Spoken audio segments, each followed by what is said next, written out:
ஹரே கிருஷ்ணா. போனது வந்து பகவத்கீதை உண்மையுறவில்லை முதல் அத்தியாயத்தில் முதல் ஸ்லோகம் பார்த்தோம். இப்போ வந்து ரெண்டாவது ஸ்லோகம் பார்க்குறோம்.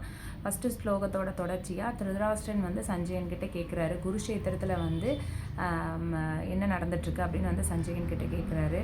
அதோட தொடர்ச்சியாக வந்து இங்கே சஞ்சயன் பதில் சொல்கிறாரு. சஞ்சய உவாச்ச திருஷ்டுவாத்து பாண்டவாணிகம் யூடம் துரியோதனாஸ்ததா ஆச்சாரியம் உபசங்கம்ய ராஜவசனம் அப்ரவீத். சஞ்சயன் கூறினான், மன்னனே, பாண்டுவின் மகன்களால் அணிவிக்கப்பட்ட படையை மேற்பார்வையிட்ட பிறகு மன்னன் துரியோதனன் தன் ஆச்சாரியரை அணுகி பின்வருமாறு கூறினான்.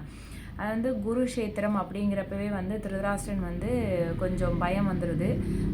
ஏன்னா அங்கே தர்மக்ஷேத்திரம் அப்படிங்கிறது அவருக்கு வந்து புரியுது. அதுக்கப்புறம் பார்த்தீங்கன்னா சஞ்சயன் கிட்ட அதோட தொடர்ச்சியாக வந்து கேட்குறாரு, அங்கே வந்து பாண்டவர்களோட படையை வந்து துரியோதன் பார்த்ததுக்கு பிறகு என்ன நடக்குது அப்படின்ட்டு. இதை புரிஞ்சுக்கிட்ட சஞ்சயன் என்ன சொல்கிறாரு அப்படின்னா, நீங்கள் வந்து அவரை சந்தோஷப்படுத்துகிற விதமாக சஞ்சயன் வந்து குறிப்பிடுறாரு. இந்த மாதிரி பாண்டவர்களை பார்த்ததுக்கப்புறம் துரியோதனன் வந்து தன்னோட சமாதானமாக அந்த மாதிரி போகிறக்குண்டான எந்த அறிகுறியுமே தெரியல அப்படின்னு வந்து திருதராஷ்டிரனை வந்து லைட்டாக சந்தோஷப்படுத்துகிறாரு. ஆனால் அங்கே என்ன நடக்குதுன்னு பார்த்தீங்கன்னா, பாண்டவர்களோட பாண்டவர்களோட படையை வந்து துரியோதன் பார்த்ததுக்கப்புறம் துரியோதனுக்கு வந்து லைட்டாக பயம் வருது. பயம் வந்ததுனால வந்து அவர் வந்து என்ன பண்ணுறாரு, ராஜகுருவை சந்திக்க போகிறார். ராஜகுரு யாருன்னு பார்த்தீங்கன்னா இந்த இடத்துல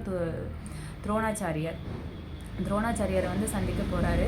எதனால் அப்படின்னா, நீங்கள் வந்து குரு, எல்லாத்துக்குமே குரு. அதனால் வந்து அர்ஜுனனுக்கும் அவர் தான் குரு, துஷ்டத்யும்னுக்கும் அவர் தான் குரு, துரியோதனுக்கும் அவர் தான் குரு.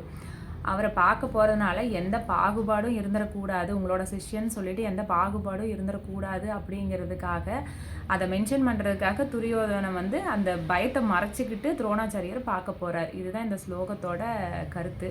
நீ அடுத்த வர ஸ்லோகத்தில் நீ அடுத்தடுத்து என்ன நடக்குதுன்னு பார்க்கலாம். ஹரே கிருஷ்ணா.